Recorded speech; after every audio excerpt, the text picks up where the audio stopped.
इतिहास हमेशा उन्हीं को याद रखता है जो सिंहासन पर बैठते हैं, जो मुकुट पहनते हैं, जो युद्ध के बाद सबसे आगे खड़े होकर विजय का श्रेय लेते हैं। इतिहास तालियां उन्हीं के लिए बजाता है जिनका नाम सबसे पहले लिया जाता है। लेकिन इतिहास कभी उस व्यक्ति से यह नहीं पूछता जो हर विजय से पहले खुद को पीछे हटा लेता है, जो जानता है कि अगर आगे आया तो किसी और की मर्यादा पीछे छूट जाएगी।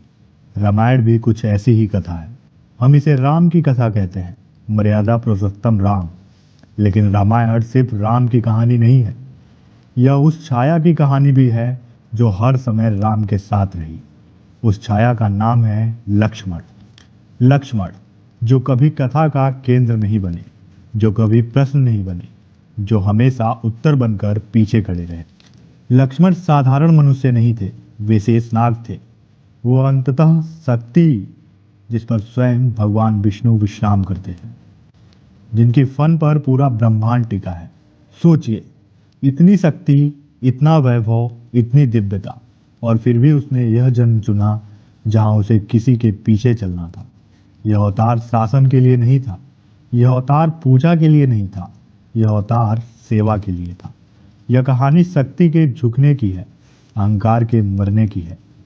राम और लक्ष्मण एक ही घर में पले, एक ही आंगन में खेले, लेकिन दोनों की दुनिया एक जैसी नहीं थी।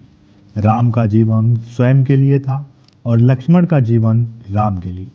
लक्ष्मण ने कभी यह नहीं पूछा मुझे क्या मिलेगा, उन्होंने बस यह सोचा राम सुरक्षित रहे।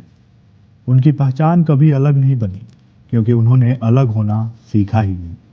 जब राम को वनवास मिला तो अयोध्या रोई, माता रोई, पिता टूट गए, लेकिन लक्ष्मण चुप रहे, क्योंकि उनके भीतर कुछ टूट ही नहीं रहा था। उन्होंने पहले ही अपना जीवन राम के नाम लिख दिया था। महल छोड़ा, सुविधा छोड़ी, भविष्य छोड़ा, और बदले में कांटों भरा वन चुना।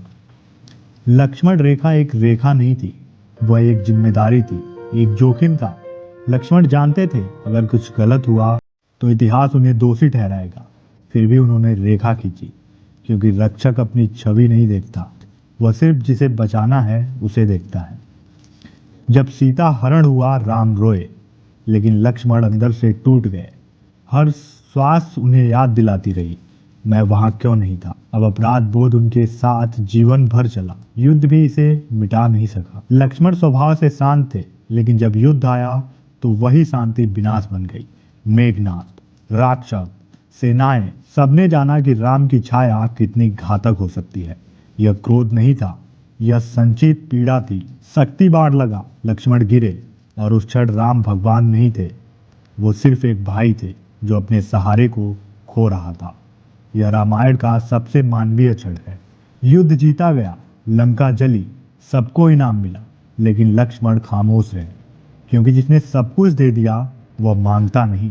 राम राजा बने, सीता रानी बनी, और लक्ष्मण वो आज भी रामायण की नींव बनकर खड़े हैं। अगर रामायण एक मंदिर है तो लक्ष्मण उसकी नींव है, जो दिखती नहीं, लेकिन हट जाए तो सब गिर जाए।